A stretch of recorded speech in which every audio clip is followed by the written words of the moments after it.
ಮಸಾಲೆ ದೋಸೆ ಮಾಡುವ ವಿಧಾನ. ಆಲೂಗಡ್ಡೆ ಪಲ್ಯ ಮಾಡಲು ಬೇಕಾದಂಥ ಪದಾರ್ಥಗಳು: ಆಲೂಗಡ್ಡೆ, ಈರುಳ್ಳಿ, ಹಸಿಮೆಣಸಿನಕಾಯಿ, ಉಪ್ಪು, ಕಡಲೆಬೇಳೆ, ಉದ್ದಿನಬೇಳೆ, ಸಾಸಿವೆ, ಅರಿಶಿಣ ಮತ್ತು ಎಣ್ಣೆ. ಸ್ಟವ್ ಮೇಲೆ ಕುಕ್ಕರ್ ಇಟ್ಕೊಂಡು ಅದಕ್ಕೆ ನೀರು ಹಾಕ್ಕೊಂಡು ಅದು ಚೆನ್ನಾಗಿ ಕುದಿ ಬರೋವರೆಗೂ ಕಾಯೋಣ. ನಂತರ ಚೆನ್ನಾಗಿ ತೊಳೆದಿರೋವಂಥ ಆಲೂಗೆಡ್ಡೆನ ಅದಕ್ಕೆ ಹಾಕಿ ಮುಚ್ಚಳ ಮುಚ್ಚಿ ಒಂದು 3-4 ವಿಷಲ್ ಬರೋವರೆಗೂ ಕಾಯೋಣ.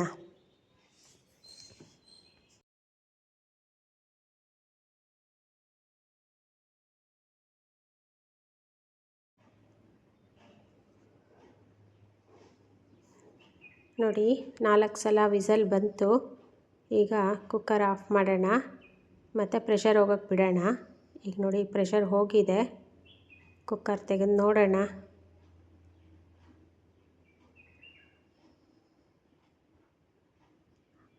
ಆಲೂಗೆಡ್ಡೆ ಚೆನ್ನಾಗಿ ಬೆಂದಿದೆ. ಈ ಬೆಂದಿರೋ ಆಲೂಗೆಡ್ಡೆನ ಈಗ ನಾನು ಒಂದು ಬಟ್ಲಲ್ಲಿ ತಣ್ಣೀರು ಇಟ್ಕೊಂಡಿದ್ದೀನಿ. ಆ ನೀರಿಗೆ ಈ ಆಲೂಗೆಡ್ಡೆನ ಹಾಕಿ ಅದು ಸ್ವಲ್ಪ ತಣ್ಣಗಾಗಲಿಕ್ಕೆ, ಆಲೂಗೆಡ್ಡೆ ತಣ್ಣಗಾಗಲಿಕ್ಕೆ ಬಿಡೋಣ.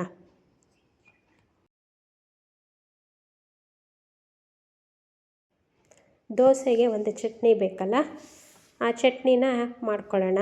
ಚಟ್ನಿಗೆ ಬೇಕಾದಂತಹ ಈರುಳ್ಳಿ, ಟೊಮೊಟೊ, ಒಣಮೆಣಸಿನ್ಕಾಯಿ, ಹುರಿಗಡಲೆ ತೊಗೊಂಡಿದ್ದೀನಿ.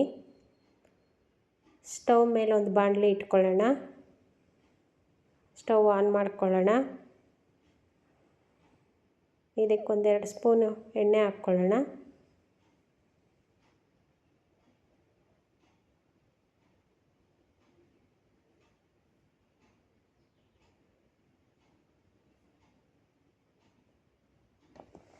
ಎಣ್ಣೆ ಕಾದ್ಮೇಲೆ ಇದಕ್ಕೆ ಈರುಳ್ಳಿ ಹಾಕ್ಕೊಳ್ಳೋಣ.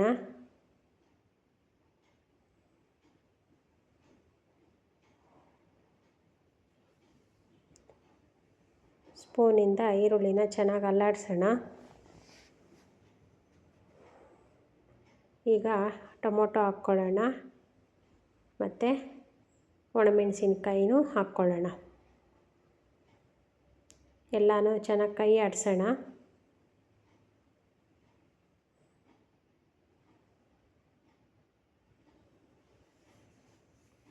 ಎಲ್ಲ ಸ್ವಲ್ಪ ಟೊಮೊಟೊ ಎಲ್ಲ ಸ್ವಲ್ಪ ಮೆತ್ತಗಾಗಬೇಕು.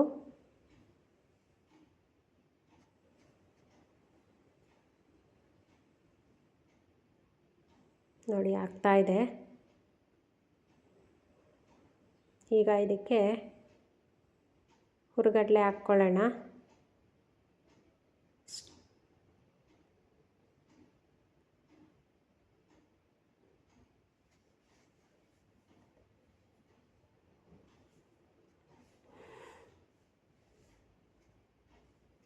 ಸ್ವಲ್ಪ ಉಪ್ಪು ಹಾಕ್ಕೊಳ್ಳೋಣ ಇವಾಗಲೇ. ಆಮೇಲೆ ಚಟ್ನಿಗೆ ಉಪ್ಪು ಹಾಕೋ ಅಗತ್ಯ ಇರಲ್ಲ. ಚೆನ್ನಾಗಿ ಕಲಿಸ್ಕೊಳ್ಳೋಣ.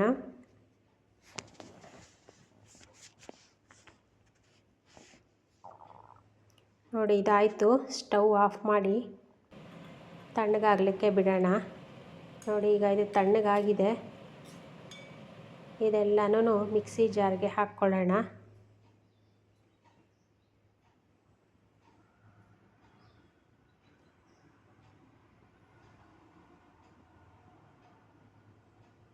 ಇದಕ್ಕೆ ಸ್ವಲ್ಪ ನೀರು ಸೇರಿಸ್ಕೊಳ್ಳೋಣ.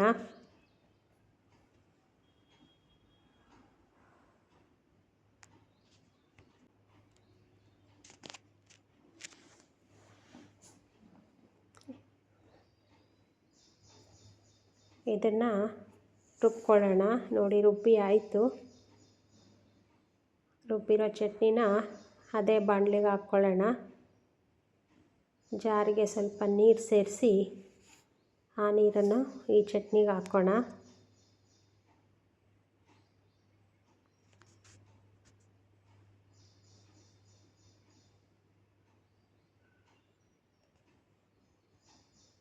ನೋಡಿ ಇದು ಚಟ್ನಿ ರೆಡಿ ಆಯಿತು.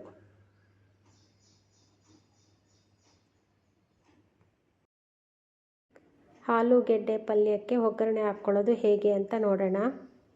ನೋಡಿ, ಆಲೂಗೆಡ್ಡೆ ಪಲ್ಯಕ್ಕೆ ಬೇಕಾಗಿರೋಂಥ ಪದಾರ್ಥಗಳನ್ನ ತೊಗೊಂಡಿದ್ದೀನಿ. ಹೀಗೆ ಮಾಡೋದು ಹೇಗೆ ಅಂತ ನೋಡೋಣ.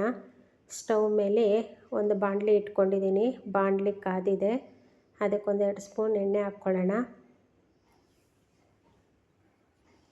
ಎಣ್ಣೆ ಕಾದ ನಂತರ ಇದಕ್ಕೆ ಸಾಸಿವೆ, ಕಡಲೆಬೇಳೆ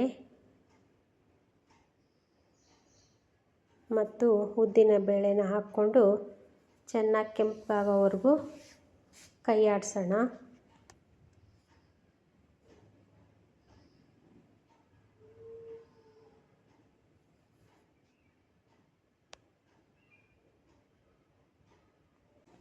ನೋಡಿ, ಎಲ್ಲ ಚೆನ್ನಾಗಿ ಕೆಂಪಗಾಗಿದೆ. ಈಗ ಇದಕ್ಕೆ ಹಚ್ಚಿಟ್ಕೊಂಡಂತಹ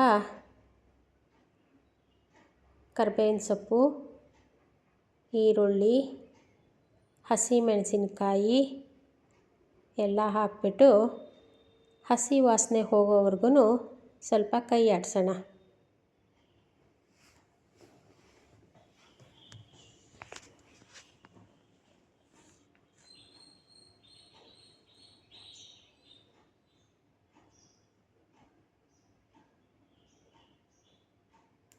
ಈಗ ಇದಕ್ಕೆ ಸ್ವಲ್ಪ ಅರಿಶಿನ ಬೆರೆಸ್ಕೊಳ್ಳೋಣ.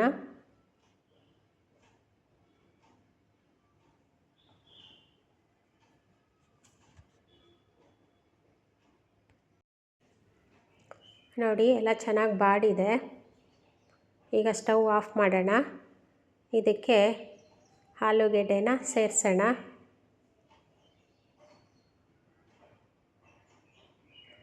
ಇದೇನಾದರೂ ಆಲೂಗೆಡ್ಡೆ ಚೂರು ಮಾಡ್ಕೊಂಡಿರೋದು ದಪ್ಪ ಅನಿಸಿದ್ರೆ ಇವಾಗ ಆ ಸ್ಪೂನಲ್ಲೇ ಪ್ರೆಸ್ ಮಾಡಿದ್ರೆ ಅದೆಲ್ಲ ಸಣ್ಣ ಆಗುತ್ತೆ, ಸಣ್ಣ ಸಣ್ಣ ಪೀಸುಗಳಾಗುತ್ತೆ. ಮತ್ತು ಇದಕ್ಕೆ ಸ್ವಲ್ಪ ಉಪ್ಪು ಹಾಕ್ಕೊಂಡು ಇವಾಗೆಲ್ಲ ಮಿಕ್ಸ್ ಮಾಡ್ಕೊಳ್ಳೋಣ ಎಲ್ಲನೂ ಚೆನ್ನಾಗಿ. ನೋಡಿ, ಆಲೂಗೆಡ್ಡೆ ಪಲ್ಯ ರೆಡಿ ಆಯಿತು.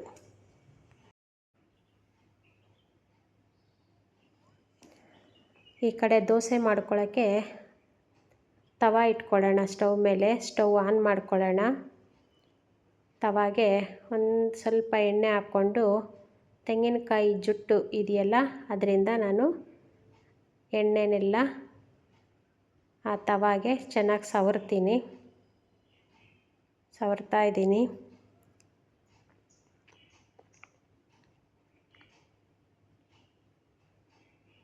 ಈಗ ಇದನ್ನು ಸ್ವಲ್ಪ ಕಾಯೋದಕ್ಕೆ ಬಿಡೋಣ. ಚೆಕ್ ಮಾಡೋಣ ತವ ಕಾದಿದೆಯಾ ಅಂತ.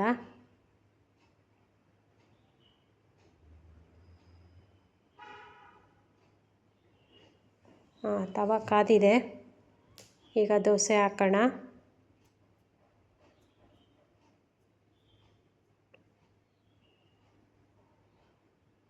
ನಿಧಾನವಾಗಿ ಚೆನ್ನಾಗಿ ಹೀಗೆ ಹರಡೋಣ.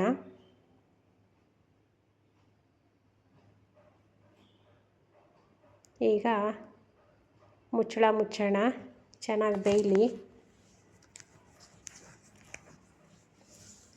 ನೋಡಿ, ಈಗ ದೋಸೆ ಬೆಂದಿದೆ. ಈಗ ದೋಸೆನ ತಿರುವಾಕಿ ಇನ್ನೊಂದು ಕಡೆನೂ ಸ್ವಲ್ಪ ಬೇಯಿಸೋಣ.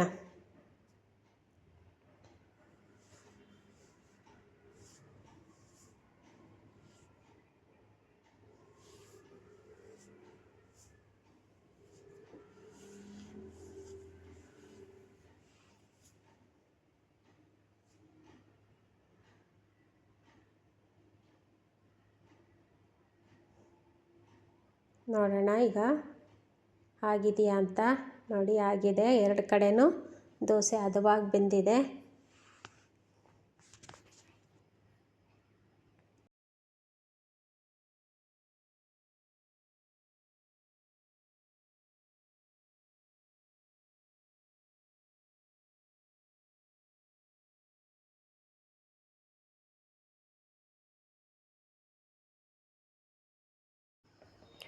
ದೋಸೆ ರೆಡಿ ಆಯಿತು.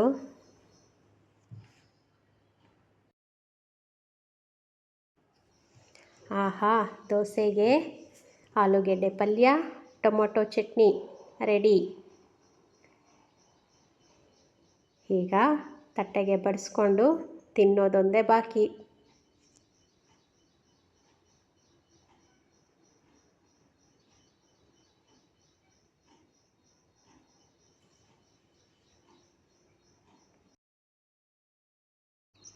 ನೋಡಿ, ಮಸಾಲೆ ದೋಸೆ ತಿನ್ನಲು ರೆಡಿ.